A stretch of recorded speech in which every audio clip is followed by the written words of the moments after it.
Pension भोगियों के लिए खुशखबरी, संसदीय समिति ने दी सिफारिशें। पेंशन बढ़ोतरी 80 साल की बजाय 65 साल से शुरू। दोस्तों नमस्कार, स्वागत करते हैं आपका एक बार फिर से हमारे YouTube चैनल पर।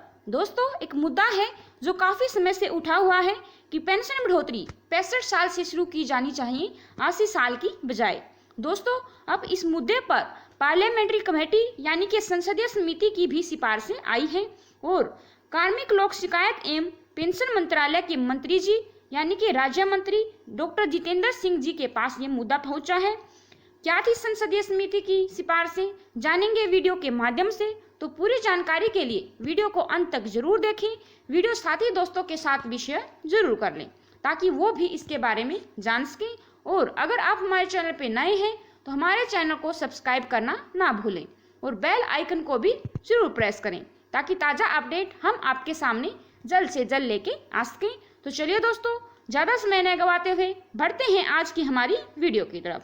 दोस्तों जो 110वीं संसदीय समिति की बैठक हुई थी केंद्र के पेंशन भोगियों की शिकायत के निवारण हेतु, पार्लियामेंट्री कमेटी की जो बहुत सारी सिफारिशें थी उनमें सबसे अहम सिफारिश ये थी दोस्तों कि पेंशन भोगियों की 80 साल पूरे होने पर पेंशन में जो बढ़ोतरी होती है अब उसे पेंशन बढ़ोतरी को 65 साल की उम्र से बढ़ाया जाना चाहिए, क्योंकि 80 साल की उम्र तक केवल 10% पेंशनर्स ही सर्विस कर पाते हैं। अगर पेंशनर्स को वाकई फायदा देना है तो 65 की उम्र से उनकी पेंशन में बढ़ोतरी होनी चाहिए और वो किस तरीके से होनी चाहिए वो बताया गया है कि 5% की बढ़ोतरी होनी चाहिए, एडिशनल बढ़ोतरी 65 ईयर्स की एज तक। यानी कि जैसे ही कोई भी पेंशनर्स 65 साल की उम्र में पहुंचता है तो उसकी पेंशन में 5% की एडिशनल बढ़ोतरी होनी चाहिए। इसी तरीके से जब कोई पेंशनर 70 साल की एज को अटेन कर लेता है तो उसकी पेंशन में 10% की बढ़ोतरी होनी चाहिए और जैसे ही एक पेंशनर 75 साल की एज में पहुंचता है तो उसकी पेंशन में 15% की एडिशनल बढ़ोतरी होनी चाहिए। और इसी तरीके से जैसे ही वो 80 साल की उम्र में पहुंचता है तो उसकी पेंशन में 20% की बढ़ोतरी होनी चाहिए।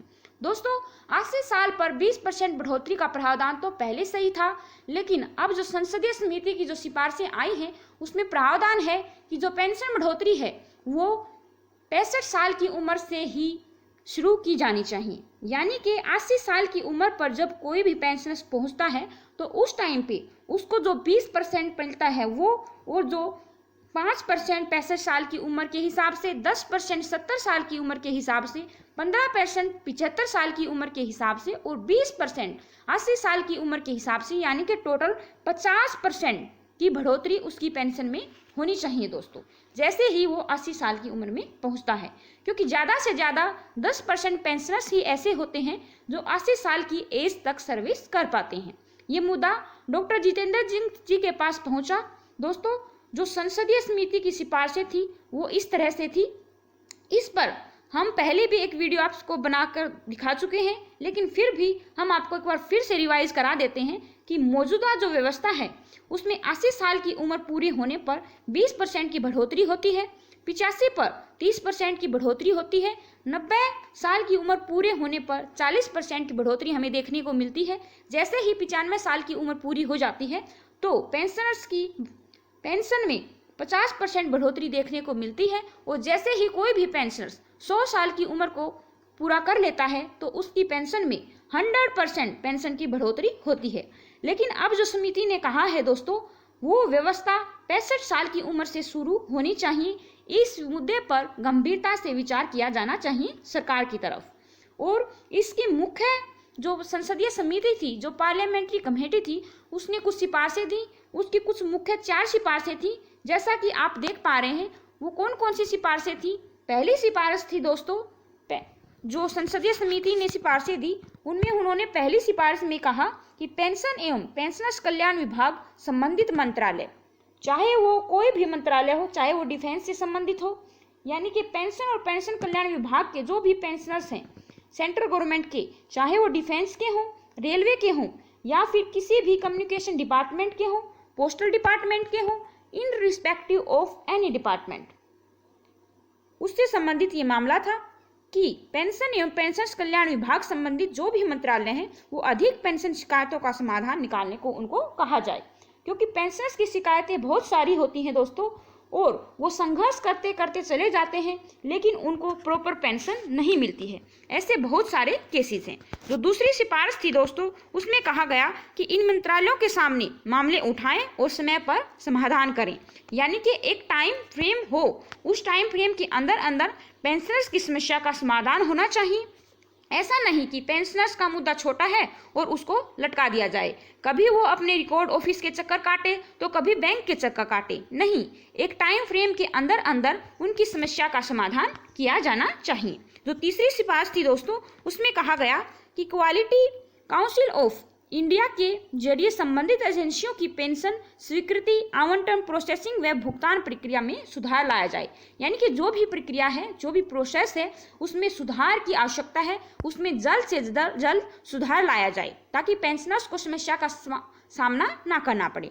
जो चौथी सिफारिश थी दोस्तों, उसमें कहा गया कि जो एजेंसियां व विभाग शिकायतों के निस्तारण में देरी की वजह बन रहे हैं, जो भी एजेंसियां हैं, जो भी विभाग हैं जो कि पेंशनर्स में देरी कर रहे हैं, उसमें जवाब मांगने की व्यवस्था भी विभाग बनाए, यानी कि उनसे पूछा जाए कि वो देरी क्यों कर रहे हैं, देरी की आखिरकार वजह क्या है, उनको देरी के लिए जवाबदेह होना चाहिए। तो दोस्तों, ये संसदीय समिति की जो 110वीं बैठक हुई थी, उसमें कुछ मुख्य सिफारिशें दी गई पेंशनर्स के संबंध में। तो दोस्तों, एक लेटर भेजा गया डॉक्टर जितेंद्र सिंह जी को, जो हमारे राज्य मंत्री हैं, उनको एक लेटर भेजा गया honourable minister of state doctor Jitendra Singh ji को, और जिसका की सब्जेक्ट था दोस्तों, जैसा कि आप स्क्रीन पे देख पा रहे हैं, जिसका सब्जेक्ट था grievances of pensioners requesting earlier redressal as per the recommendations of 1/10 report of parliamentary committee on pensioners grievances.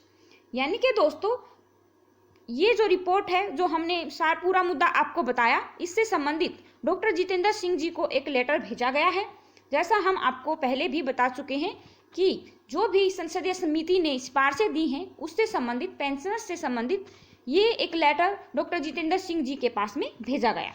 दूसरा दोस्तों, इसमें ये भी कहा गया कि पहला इसमें कहा गया कि grant of additional pension and additional family pension to the old pensioners on attaining the age of 65, 70 and 75 years, यानी कि जैसे ही कोई भी पेंशन 65 साल की एज को अटेन कर लेता है तो एडिशनल पेंशन वहीं से स्टार्ट कर देनी चाहिए।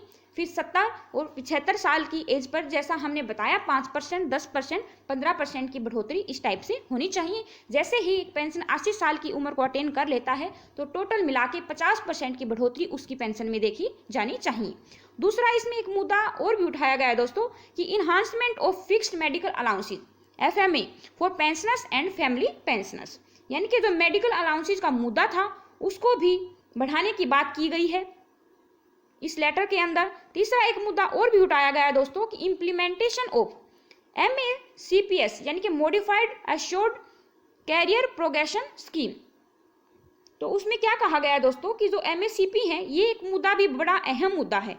इसमें कोर्ट के डिसीजन भी आए हैं। 2008 से पहले इसको लागू किया गया है, लेकिन कोर्ट ने कहा है कि ये 1 जनवरी 2006 से ही इम्प्लीमेंट किया जाए, ना कि 2008 से। इसको 1 जनवरी 2006 से ही इम्प्लीमेंट कर दिया जाए, क्योंकि ये भी एक सैलरी है पेंशनर्स के, सर्विंग पेंशनर के बारे में पेंशनर्स को उसका बेनिफिट मिलना चाहिए। ये सिफारिशें भी इस लेटर के अंदर दी गई और बहुत सारे मुद्दे भी इसके अंदर उठाए गए दोस्तों। इस तरीके से दोस्तों, जो आपकी पेंशन अदालतें लगती हैं उसके बारे में भी बहुत सारी सिफारिशें इसके अंदर की गई हैं।